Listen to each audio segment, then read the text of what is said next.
Olá, paz em seu coração. Como é bom estar com você em mais o Evangelho em Espírito e Verdade. Vamos conversar sobre os ensinos de Jesus, o trabalho dos apóstolos do Mestre, a história do Evangelho, tudo através dos princípios que formam o Espiritismo e também através das revelações mediúnicas. E nosso programa inicia sempre com um estudo sobre Jesus na visão espírita, e nós temos aqui desdobrado Jesus na educação, como realmente trabalhar Jesus no campo educacional, seja na família, seja na escola. Você pode participar, estamos aqui fazendo a transmissão ao vivo pela Web Rádio Cristo Consolador, através do seu canal no YouTube. Então, acesse, esteja aí nos acompanhando e não esqueça de fazer o seu comentário, enviar a sua pergunta que estaremos aqui colocando no ar. Muito bem. Hoje o tema mais específico sobre essa questão de Jesus e a educação é os ensinos morais de Jesus na educação. E nós vamos compreender que todos os ensinos morais de Jesus têm por base 3 princípios. Ou seja, tudo o que ele ensinou, tudo o que ele exemplificou, seguem 3 princípios que podemos assim enunciar. Primeiro princípio: amar a Deus acima de todas as coisas. Segundo princípio: amar ao próximo como a si mesmo. Terceiro princípio: fazer ao outro somente o que gostaria que o outro me fizesse. Portanto, são 3 princípios e 3 princípios universais. Eles não pertencem exclusivamente a nenhuma religião. São 3 princípios que podem ser perfeitamente aplicados através de qualquer visão religiosa, através de qualquer filosofia espiritualista. Tem que ser espiritualista, porque o primeiro princípio nos remete a acreditar na existência de Deus enquanto Pai e Criador. Portanto, algo acima do próprio ser humano, acima da matéria. Mas os princípios são universais. Ora, tudo aquilo que é universal pode ser trabalhado na escola, mesmo na escola pública, na escola laica, não religiosa, porque estamos falando de princípios que embasam a educação numa visão mais espiritualista. Portanto, é possível, sim, trabalhar isso, tirando desses princípios as consequências morais, porque os ensinos de Jesus são essencialmente de ordem moral, e tanto para o ser humano individualmente, quanto para a humanidade de forma coletiva.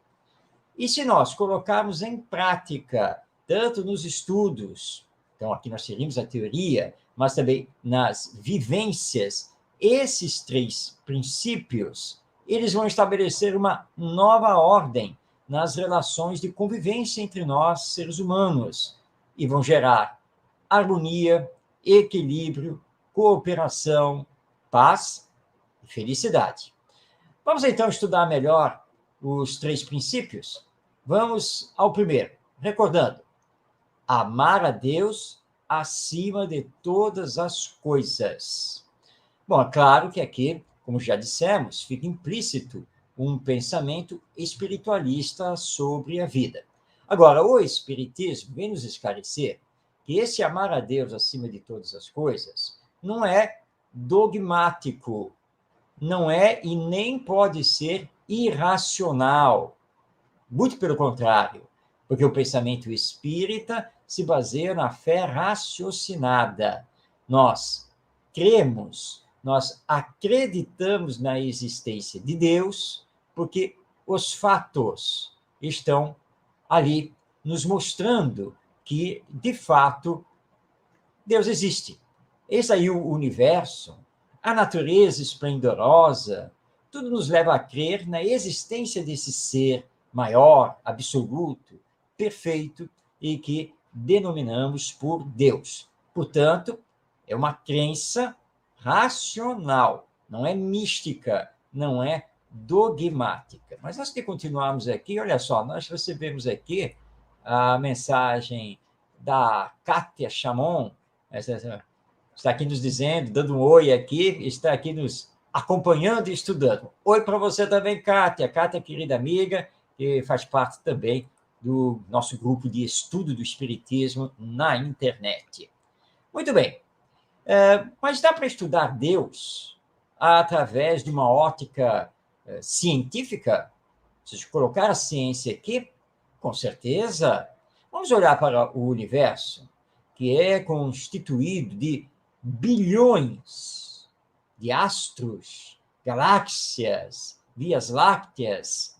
E vamos nos perguntar, por que só o planeta Terra tem vida? Ou teria vida? E por que esse universo tão magnífico, tão grandioso, segundo os nossos cientistas, sempre em expansão, como ele poderia ter surgido através do acaso, de uma explosão de elementos energéticos? Mas de onde vieram esses elementos energéticos? Isso segundo a teoria do Big Bang.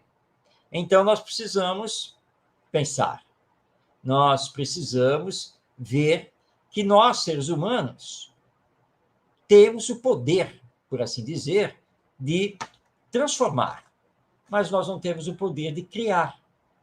Para nós é impossível criar uma semente de uma flor, de uma planta, de uma árvore. Nós manipulamos as sementes geneticamente, mas não conseguimos criá-las. Nós exploramos os recursos da natureza planetária, mas não temos nenhuma condição de criar esses recursos. Quem criou, então? E aí, então, o raciocínio, através dessas pesquisas, vão nos levando, então, a Deus. Claro que outras religiões o denominam com outro nome, mas ter essa crença nos faz, então, entender que o acaso não pode existir. E sendo Deus Pai e Criador, portanto, perfeição absoluta, a sua lei, que rege todo o universo, toda a vida, tem que ser uma lei perfeita. É um mundo de estudo maravilhoso, ao qual Jesus nos lança quando vem para nós para reforçar aquele ensino que está lá, né, nos 10 mandamentos, que é preciso amar a Deus acima de todas as coisas. Os professores na escola têm que tomar apenas o cuidado de não querer incutir nos seus alunos a sua visão sobre Deus, os seus dogmas religiosos sobre Deus. Nós temos que conversar sobre Deus de uma forma geral, enquanto Pai e Criador, enquanto ser perfeito, incriado, origem da vida. E aí, então, nós temos realmente um mundo bastante profundo para estudar. Vamos destacar agora o segundo princípio da educação, segundo nosso Mestre Jesus. E esse princípio, vamos recordá-lo, é amar ao próximo como a si mesmo. Jesus, em várias ocasiões, aproveitou as circunstâncias para reforçar esse ensino da necessidade de nos amarmos, da necessidade de aprendermos a nos amar. Aliás, esse é um pilar da educação. Você já ouviu falar dos pilares da educação? Se não ouviu, coloque depois aí na internet, dê uma olhada lá, pilares da educação. Logo vai aparecer aí um trabalho realizado, então, pela Unesco, através de um grande educador francês, que nos entregou 4 pilares da educação. Mas nós estamos acrescentando um pilar aqui, porque ele não falou deste: aprender a amar o próximo, aprender a amar o seu semelhante, aprender a amar o outro. Esse princípio educacional estabelecido por Jesus é muito importante, porque nós sabemos, nós que estudamos a educação, que o amor é o fundamento da educação. Não existe educação fora do amor. Mas, infelizmente, preconceitos, discriminações gerados pelo nosso egoísmo e o orgulho têm deturpado o que seja o amor. E muitos educadores, enveredando pelas ideias materialistas, simplesmente descartaram da educação o amor. Mas lembremos que somos todos seres humanos, que na escola também todos somos seres humanos, interagindo, pessoas com pessoas.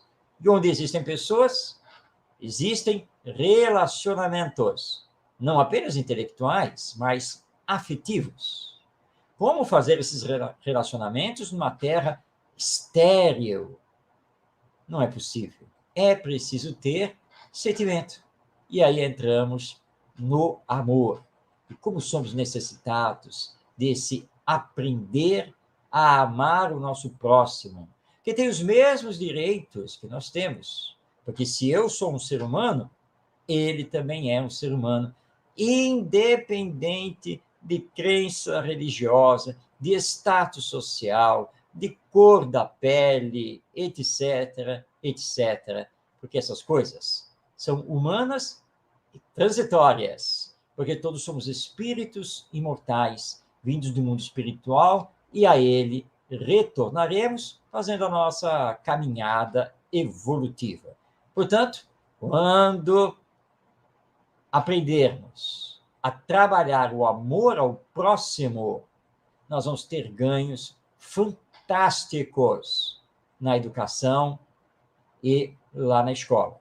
E esse princípio também não tem nada a ver especificamente com esta ou com aquela religião. Destaquemos agora o terceiro princípio, que particularmente eu chamo de regra de ouro da educação.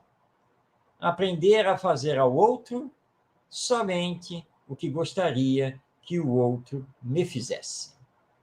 Essa regra, quando ela for efetivamente aplicada, vai solucionar a maior parte dos problemas sociais. Porque eu vou me movimentar sempre querendo fazer ao outro, seja ele quem for, apenas e tão somente o que eu desejaria, o que eu gostaria que ele, de fato, me fizesse. Nós vamos estabelecer a justiça aqui na Terra. Vamos estabelecer a paz, a cooperação, no lugar dessa competição desenfreada. Portanto, essa regra, esse princípio, ele é básico no campo da educação e que Jesus veio nos ensinar. Então, lembremos, trabalhar o amar a Deus acima de todas as coisas, o amar ao próximo como a si mesmo e fazer ao outro somente o que gostaria que o outro me fizesse. São 3 princípios universais que embasam todo o trabalho do nosso mestre Jesus, a sua visão sobre a vida, nós seres humanos e, claro, sobre a educação. E esses princípios precisam ser trabalhados tanto na escola quanto na família e, claro, em todos os ambientes e todas as relações que temos em sociedade. Vamos aqui recebendo também a mensagem da Sônia Mota Castro. Está nos dando aqui boa tarde, muita luz e paz para todos nós. Ela é de Feira de Santana, Bahia. Um abraço a você, Sônia Mota. Uma boa tarde também, e que nós possamos estar juntos aqui até o final do nosso programa. Bem, então, acabamos de conhecer os princípios educacionais que embasam os ensinos morais de Jesus, mostrando, então, que eles podem ser estudados, trabalhados e aplicados na escola. E que, para fazer isso, a escola não precisa ser confessional, ela não precisa ser religiosa, porque estamos falando aqui de princípios universais. Mas nós vamos continuar essa conversa na próxima semana. E isso porque ainda temos muitas abordagens a fazer sobre o nosso Mestre Jesus.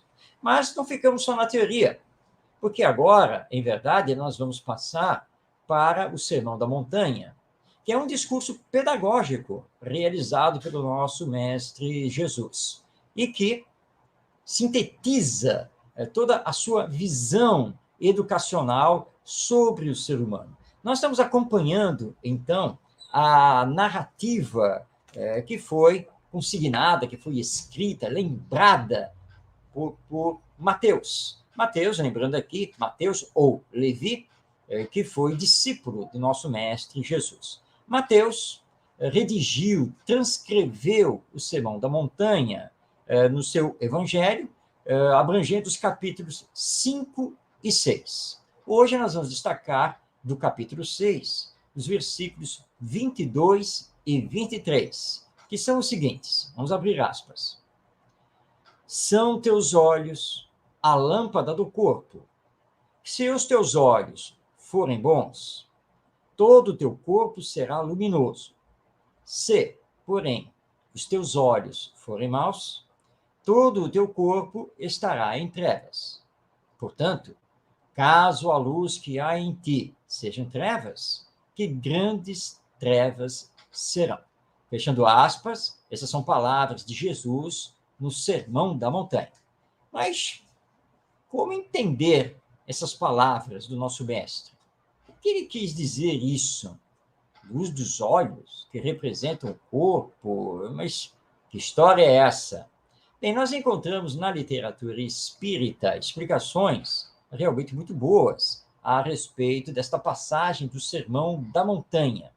E entre essas explicações, nós vamos destacar uma que nos é dada por Richard Simonetti, querido trabalhador da seara espírita, já retornado ao mundo espiritual, que, aliás, tivemos o prazer de conhecer pessoalmente, de interagir com ele, Richard Simonetti, que era lá de Bauru, no estado de São Paulo.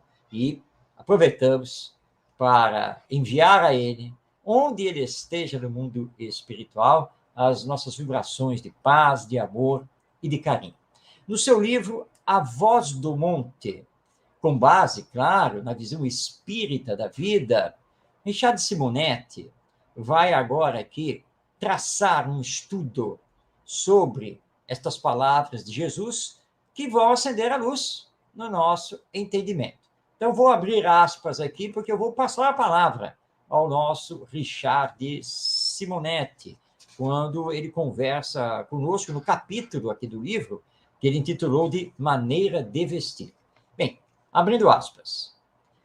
Quando Jesus diz que da maneira como usarmos os olhos vai depender o fato de nosso corpo estar em luz ou trevas, não está apresentando uma simples imagem poética, mas reportando-se a uma realidade confirmada pela doutrina espírita e constatada pela própria ciência. Há correntes magnéticas que circulam pelo nosso organismo, obedecendo ao comando da mente. A natureza desse magnetismo está essencialmente subordinada à estrutura de nossa personalidade, o que somos, o que pensamos, o que almejamos. Diante de pessoas em desajuste, os médiuns videntes observam nuvens escuras, densas, pesadas a envolvê-las. São aquelas criaturas negativas, míopes espirituais que enxergam tudo errado, envenenando-se com o magnetismo deletério que acumulam em si mesmas. O homem justo, íntegro, espiritualizado, pleno de equilíbrio e serenidade, lhes oferece a visão inesquecível de uma atmosfera luminosa, suave, reconfortante. É que pessoas assim, habituadas a observarem os aspectos positivos da existência, empolgadas por propósitos de aprendizado e renovação, vestem-se de luz. Fechando aspas, então essas são as palavras de Richard Simonetti no livro A Voz do Monte. Aliás, para fixar aqui, embora esta aqui seja uma edição antiga da Federação Espírita Brasileira, hoje a capa está diferente, este é o livro do Richard Simonetti, A Voz do Monte. Bem, Simonetti vai estar nos trazendo aqui uma verdade estudada cientificamente pelo Espiritismo, que é o magnetismo e a força do pensamento no direcionamento dessas energias magnéticas, dessas energias fluídicas. A nossa ciência está chegando junto dessa informação, desse estudo do Espiritismo, porque hoje os cientistas já reconhecem a força do pensamento nos estudos telepáticos. Hoje, os cientistas já reconhecem que o nosso organismo biológico, físico, ele é suscetível, vamos marcar bem isso, ele é suscetível de sofrer influências das nossas emoções, que surgem através dos nossos pensamentos. Para ficar bem claro isso, certa vez, um amigo me telefonou, meio que desesperado, dizendo que estava cheio de dores, cheio de problemas, que talvez estivesse tendo um infarto, e nós o acompanhamos até o hospital. Lá, feita uma bateria de exames, o médico chegou à seguinte conclusão: meu amigo, seus exames estão normais. O senhor não tem nada. Agora, o senhor passou por um estresse muito violento? Aí ele, então, olhou para o médico, e eu estava acompanhando, e disse assim, bem, não, de fato, lá em casa, eu briguei com a minha esposa, nós nos desentendemos de uma forma muito séria, e foi a partir daí que o senhor começou a passar mal, não é mesmo? Isso mesmo. Pois é. Portanto, as suas dores, todas as suas sensações orgânicas são de fundo emocional. O máximo que eu posso fazer com o senhor é lhe passar a receita aqui de um calmante leve, agora pedido para que o senhor se controle, porque esses estresses danificam o organismo biológico. E daqui a pouco o senhor vai ter realmente um problema, por exemplo, no coração, que neste momento nada apresenta. Então a ciência chegou onde o espiritismo já tinha chego faz tempo, desde 1857. E Richard Simonetti nos lembra aqui a questão dos médiuns videntes. Quem tem a vidência, ou seja, que consegue ver o lado espiritual da vida, sabe que todos nós, todos nós somos contornados por uma aura magnética. Não é o perispírito, o corpo espiritual, é uma aura magnética. E o médium sabe dos pensamentos, das vibrações da pessoa pela coloração dessa aura magnética. Quanto mais a coloração for vívida, leve, isso quer dizer que mais espiritualizado está aquela pessoa. Quanto mais a aura magnética estiver escurecida, enegrecida, em tons cinzentos mais pesados, é porque essa pessoa está em desequilíbrio mental. E, obviamente, que isso é que vai trazer para nós as companhias espirituais, ou seja, bons espíritos vão se ligar àqueles que mantêm equilíbrio mental e que estão no campo do bem. Maus espíritos vão se ligar àqueles que mantêm desequilíbrio mental e que não elegeram o bem, a caridade, como faróis da sua vida. Por isso, então, tem razão o nosso Mestre Jesus, quando nos diz aqui que, da maneira como usamos os nossos olhos, vai ficar o nosso corpo.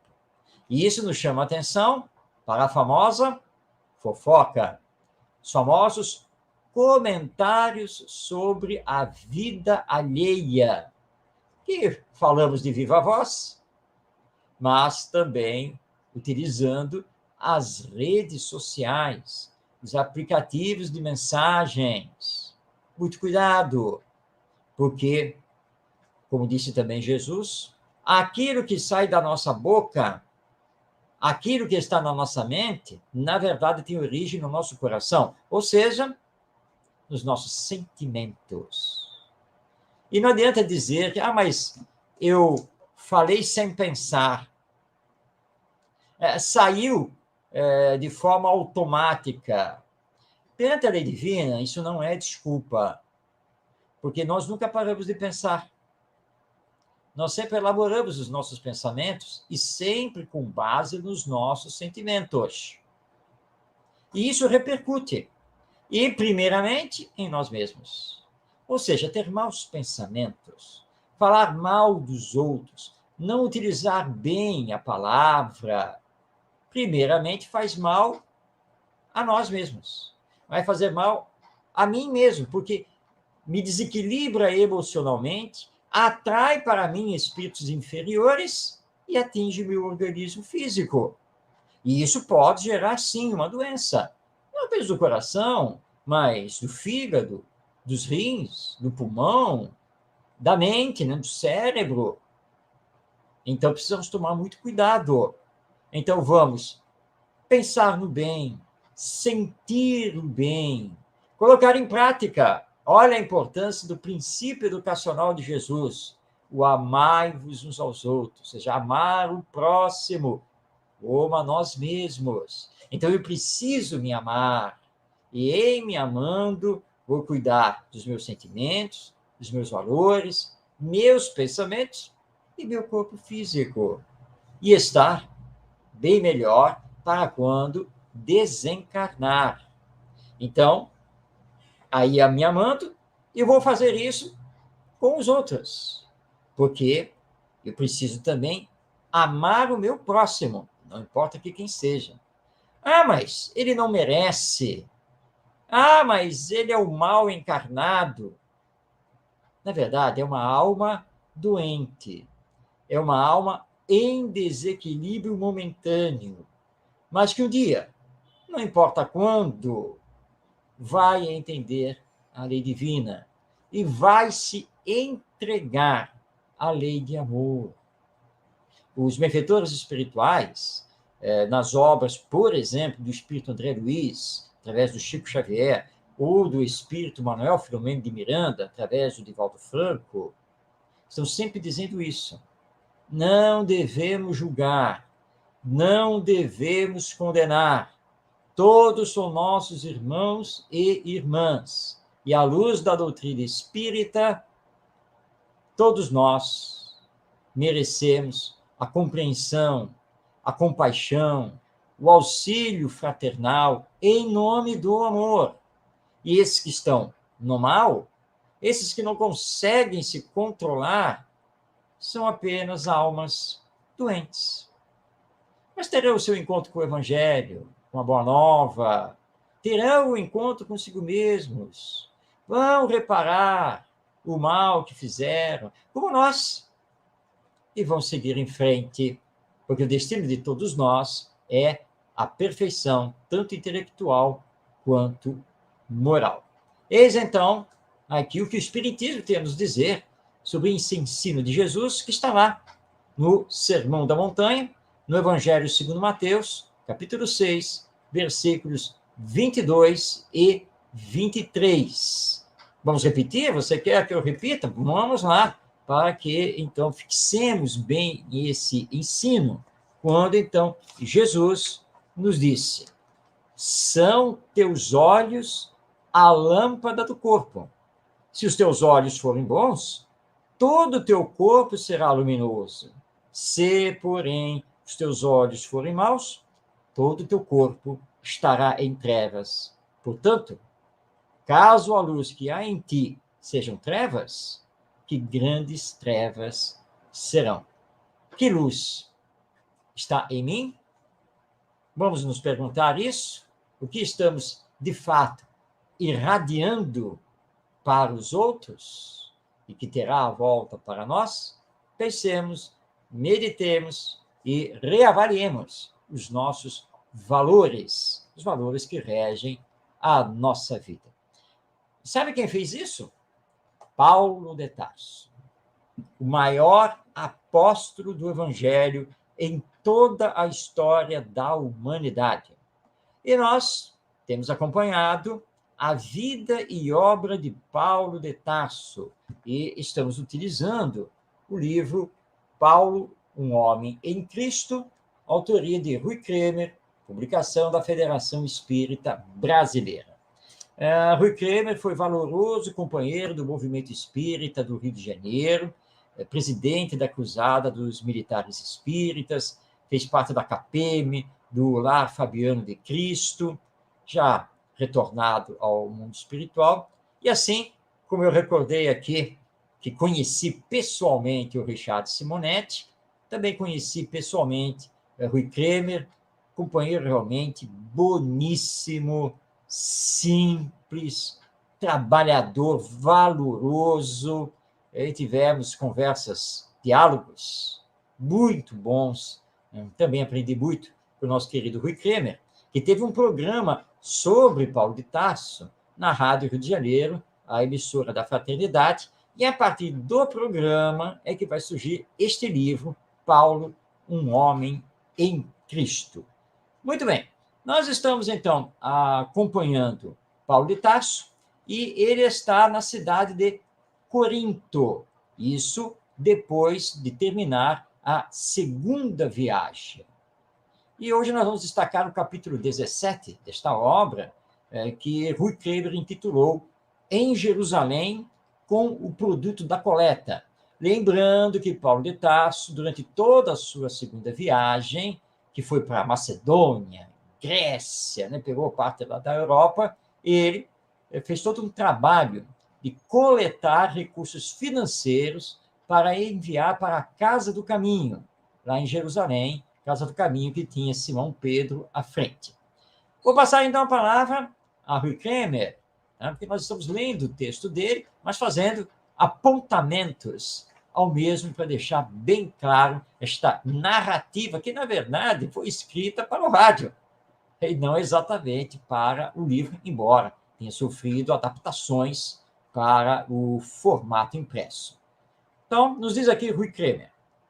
É importante seja observado que o antissemitismo, tão comum na diáspora é a dispersão dos judeus, tirando-os da Palestina, era particularmente forte em Corinto, ou seja, lá em Corinto havia um antissemitismo muito grande, ou seja, os judeus não eram bem vistos, nem pelos gregos, nem pelos romanos. O rompimento de Paulo com a sinagoga local foi um fator que veio, de certa forma, em favor do progresso da igreja. Desde aí, era cada vez maior o número de pagãos que acudiam à nova fé. Os judeus, agora liderados por Sóstenes, desde que Crispo se convertera, moveram um processo contra Paulo, junto à autoridade proconsular. A Acaia, a região, voltara a ser, desde o ano 44, uma província senatorial, portanto, governada por um procônsul, que era, na época, Marcos Anaeus Novatus, conhecido como Június Galion, que assumira seu cargo no ano 52. Marcos Anaeus Novatus era filho de Anaeus Sêneca e irmão mais velho do famoso filósofo Sêneca. Tinha sido adotado por Lúcius Június Galion, razão pela qual tomara o nome de seu patrono, conforme a prática romana. Galion era um dos espíritos mais amáveis e cultos de seu tempo. Era uma nobre alma, amigo dos poetas e escritores célebres. Todos que o conheciam rendiam-se ao seu encanto pessoal. O irmão dedicou-lhe 2 obras, Da Cólera e Da Vida Feliz. Ele próprio escreveu alguns livros, hoje perdidos. Foi sua cultura helênica que levou o imperador Cláudio a nomeá-lo para o governo da província da Acaia. Sua saúde obrigou-o a abandonar o cargo antes do tempo. Galion, como o irmão, teve a honra, no tempo de Nero, de pagar com sua morte a sua distinção e honestidade. O fato de se ter associado nos Atos dos Apóstolos o nome de Galion e a primeira estada de Paulo em Corinto nos permite ter uma das raras informações de cronologia absoluta da vida do apóstolo. O governo de Galion foi determinado graças à descoberta de uma inscrição na cidade de Delfos, contendo um rescrito de Cláudio, o imperador, na qual se faz referência ao procônsul. Movido o processo, o procônsul determinou audiência pública no tribunal. Na véspera do feito, Paulo foi aprisionado pelos judeus, ocasião em que impediu que os companheiros reagissem à prisão. As determinações de Galion, neste sentido, foram, diga-se de passagem, abusivamente cumpridas. No dia do julgamento, o tribunal estava repleto. Pela acusação falou Sóstenes e, em defesa de Paulo e da igreja, apresentou-se para falar Tício Justo. Verificou-se, então, um fato inesperado. Os gentios da Assembleia, ou seja, os não-judeus, ante o testemunho da defesa, prorromperam em demorados aplausos. Sóstenes conduziu a acusação destilando os argumentos habituais de blasfêmia, feitiçaria e deserção da lei. Emmanuel, esse querido benfeitor espiritual, através de Chico Xavier, no romance Paulo e Estevão, nos revela um fato muito curioso. Enquanto Sóstenes fazia suas acusações, Galion mantinha um dos ouvidos fechados com um dedo. Sóstenes, desconcertado com essa atitude, e ao final de seu arrazoado, interpelou o procônsul sobre seu estranho comportamento. Depois de ouvir uma repreensão de Galion, que ele afirmou não ter que dar contas de seus atos, lembrou que, como administrador da justiça naquele tribunal, deveria guardar um ouvido para a acusação e o outro para a defesa. A explicação provocou muitos risos entre os gentios. Após a emocionante defesa de Justo, Galion declarou não haver encontrado qualquer crime em Paulo ou em sua igreja, e que as controvérsias doutrinárias, nas quais não lhe cumpria imiscuir-se, não deveriam ser causas de agitações. Paulo foi, de imediato, declarado livre. O recinto estrugiu de aplausos, e o que se viu a seguir foi a fúria dos gentios, que começaram a maltratar Sóstenes, sob o olhar complacente de Galion. Da ira dos gentios, Sóstenes foi salvo por intervenção do próprio Paulo. Quando a sinagoga recorreu a Galion, não se dava conta de que a aversão aos judeus era quase uma herança de família do Sêneca, e que o fanatismo faria pouca fortuna com um homem de temperamento tão equilibrado.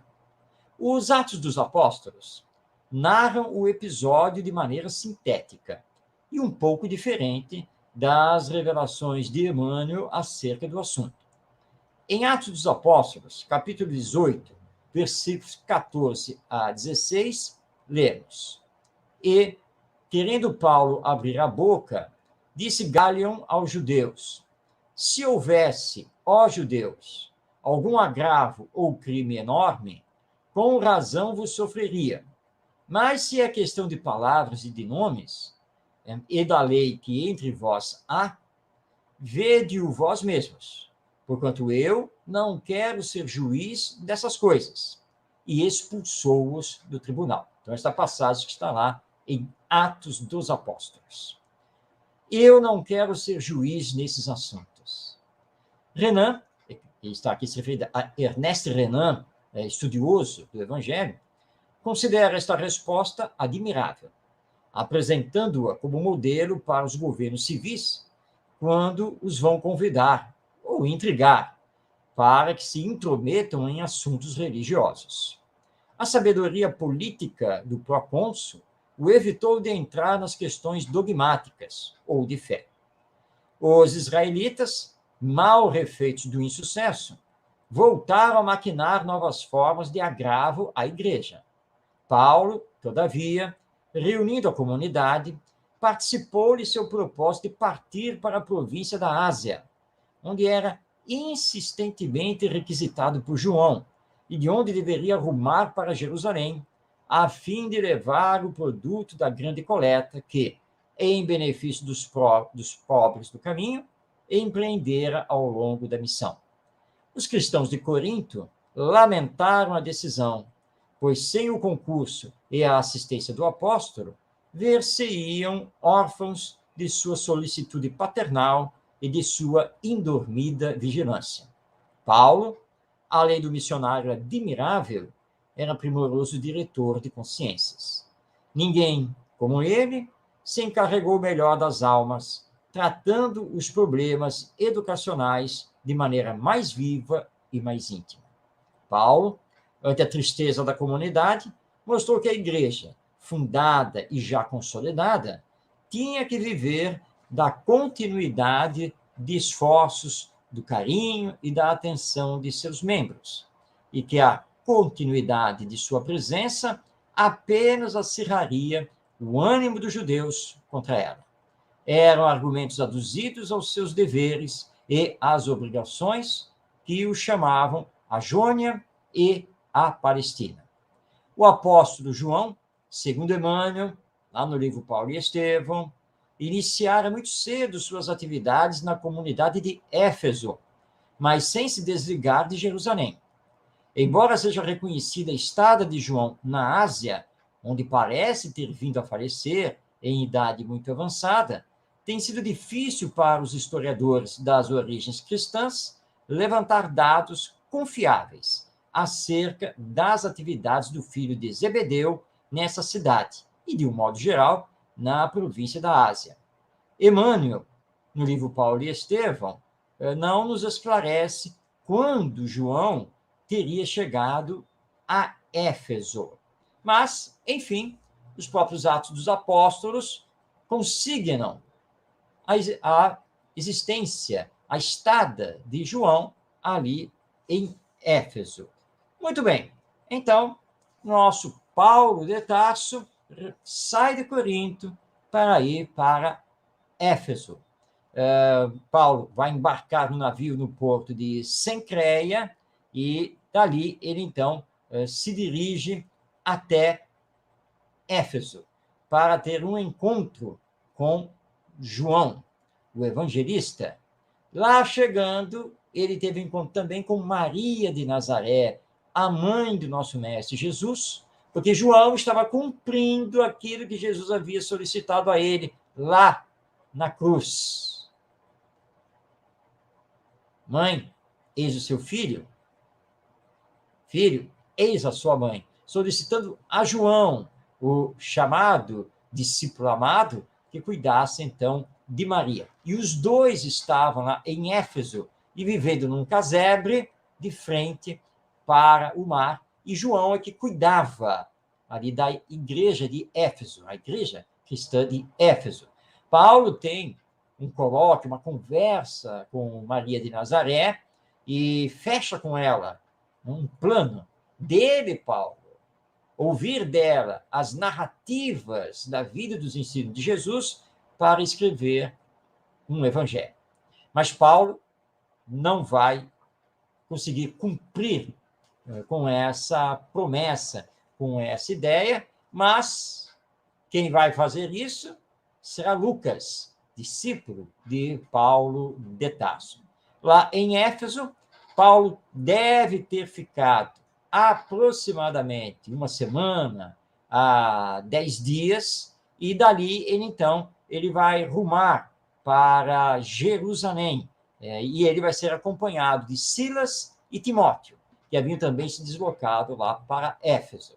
E chega em Jerusalém, onde é recepcionado por Pedro, e ali os dois se abraçam, se confraternizam, e Paulo faz a entrega de todos os recursos financeiros que ele havia coletado para a Casa do Caminho, com a sua sede lá em Jerusalém.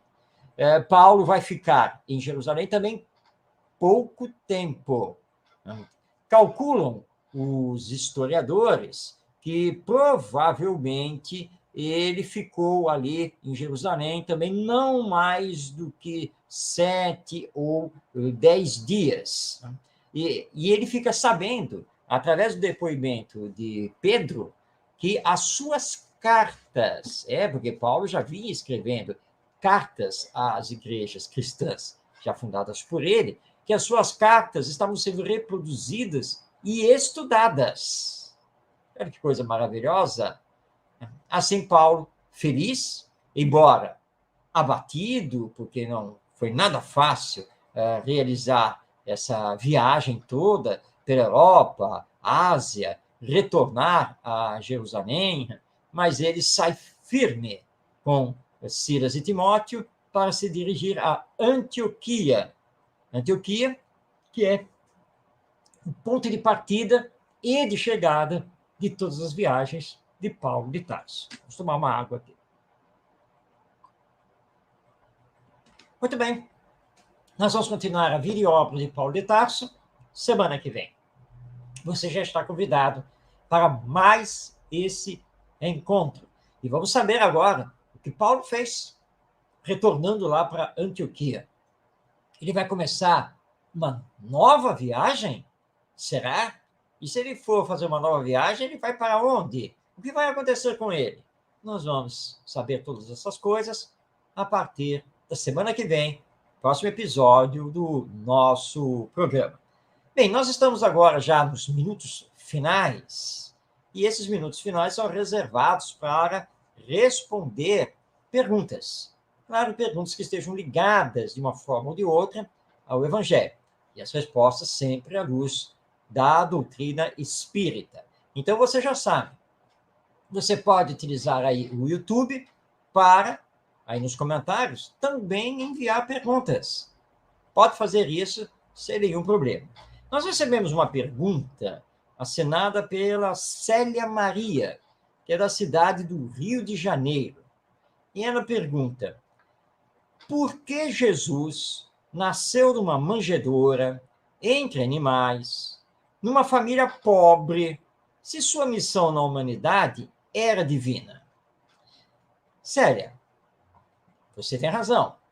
A missão de Jesus é uma missão divina, ou seja, outorgada por Deus. Jesus veio à Terra para cumprir uma missão, a missão de nos trazer a lei de amor. Encarnou entre nós como governador espiritual do planeta para nos trazer essa lei. Agora, para nos trazer essa lei, ele não poderia ter encarnado como príncipe, num palácio cheio de mordomias, poder material, político. Não. Porque para aprendermos a lei de amor, nós precisamos, antes de mais nada, aprender as lições da humildade, da solidariedade, da bondade, da caridade, da fraternidade. Não tem como. Se ele viesse com toda a pujança, com ouro, com diamantes, como rei temporal, essa missão não seria cumprida. Então, todo o planejamento foi feito para que ele se apresentasse da forma mais simples possível. De fato, ele é filho de um casal pobre da cidade de Nazaré, na Galiléia, sendo o pai um carpinteiro. Como era de praxe à época, as mulheres não trabalhavam, né? A sua mãe apenas do lar. Uma aldeia pequena, porque Nazaré era uma aldeia pequena, lá na Galiléia, próximas a Cafarnaum e outras cidades que são citadas no Evangelho. Então, simples, humilde, pobre, Jesus então cresce e aos 12 anos se apresenta no Templo de Jerusalém com os seus pais, porque isso era de praxe dos judeus na época, ou seja, a criança, quando adentrava a adolescência, né, ia iniciar a sua juventude, era levada pelos pais para se apresentar no Templo de Jerusalém, receber as bênçãos, é todo um ritual judaico. Jesus era um judeu, então isso foi feito. Seus pais peregrinam da Galiléia até Jerusalém, e ali o menino se apresenta. E há aquela famosa cena, que está narrada lá nos evangelhos, que os pais, José e Maria, se perderam de Jesus, estavam o procurando e vão encontrá-lo no interior do Templo de Jerusalém, reunido com vários sacerdotes do templo, que eram chamados doutores da lei, ou seja, eram sacerdotes de muito conhecimento sobre a lei mosaica, sobre a interpretação da lei mosaica, dos profetas. E quando eles chegam e vão chamar a atenção do menino, os sacerdotes não, estamos aqui admirados da sabedoria desse jovem. E eles ali estavam assim, tão admirados, que quase falam para os pais que sentiam que estavam diante do Messias. Na verdade, os pais já sabiam disso, porque tinham tido as revelações de ordem espiritual. Mas ainda não era a época, ainda era cedo. Jesus só vai iniciar realmente o seu messianato bem depois, por volta dos seus 30 anos de idade. E por ser um galileu, por vir de uma família pobre, trabalhadora, honesta, ter nascido numa manjedoura, é que ele pôde, então, ensinar, e não apenas ensinar, mas exemplificar, porque isso é muito importante. Não basta ensinarmos teoricamente, precisamos fazer os esforços para vivenciar aquilo em que acreditamos e que ensinamos aos outros. E se acreditamos, temos que ensinar a nós mesmos, antes de mais nada. Era o que Jesus fazia, sendo exemplo. Tanto que ele disse aos discípulos: amai-vos uns aos outros como eu vos amei. E eles sabiam muito bem que Jesus os havia amado intensamente e acima de toda e qualquer particularidade, independente das personalidades deles, dos acontecimentos. Portanto, Jesus não é apenas a teoria, Jesus também era o exemplo. Então, por causa de tudo isso, é que Jesus veio nessa condição, e nessa condição ele cumpriu a sua missão e marcou o mundo, antes dele e depois dele. Bem, chegamos ao final do nosso programa, o Evangelho em Espírito e Verdade. Foi muito bom ter estado com você, desejando que Jesus derrame suas bênçãos de paz e de amor sobre todos nós. Continuemos perseverantemente a nossa caminhada terrena, confiando em Deus, nosso Pai, Jesus, nosso Mestre, nos bons espíritos que nos auxiliam, engrandecendo assim a nossa fé diante das provas que ainda temos pela frente. Vamos então, através da caridade, através do amor, construindo um mundo melhor, uma humanidade mais perfeita que tanto sonhamos. Um grande abraço a você e até o nosso próximo encontro.